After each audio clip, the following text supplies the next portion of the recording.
মনের আশা পূরণে তেঁতুল গাছে বাঁধা হচ্ছে শাড়ি গামছা। কথায় আছে, বিশ্বাসে মিলায় বস্তু, তর্কে বহুদূর। কিন্তু এমন বিশ্বাসে কি মিলবে বা এটা নিয়ে তর্ক করলে কত দূর গড়াবে, সে হিসাবে বেশ কঠিন। মানুষ আশায় বাঁচে, কিন্তু আশা করতে যে আমরা সৃষ্টির বিরোধিতাও করে ফেলি।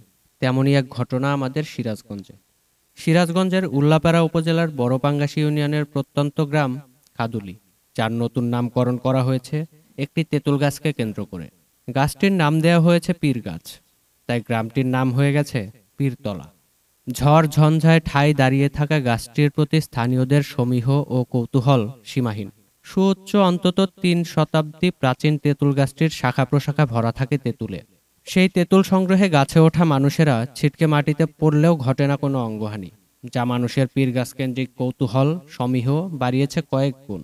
তাই তো এই গাছের নিচে দাঁড়িয়ে সন্তানের আশায় নিঃসন্তান দম্পতি, রোগ মুক্তির আশায় জটিল রোগে আক্রান্ত দূর দূরান্ত থেকে আসা রোগী বা ধর্মবর্ণ নির্বিশেষে স্থানীয় মানুষেরা নানা আশা পূরণে নিজেদের বা গবাদি পশুর সুস্থতা কামনায় কায়মন বাক্যে সৃষ্টিকর্তার কাছে প্রার্থনা করে যাচ্ছেন। আবার মনোবাসনা পূরণ হওয়ার পর সেই বৃক্ষের শাখা প্রশাখায় বাঁধছেন শাড়ি, গামছা, ওড়নাসহ নানা বস্ত্র।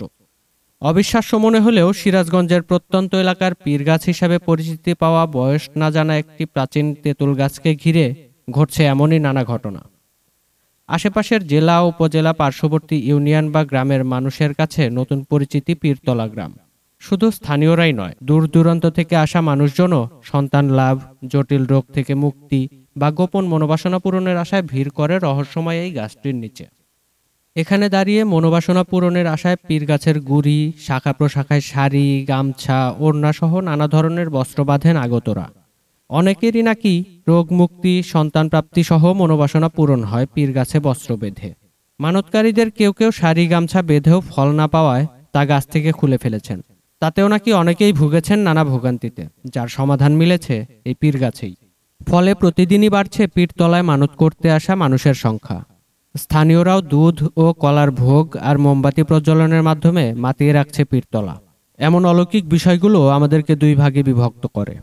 পক্ষে বিপক্ষে নানান যুক্তিতর্ক হয়, সমাজে ছড়িয়ে যায় কুসংস্কার।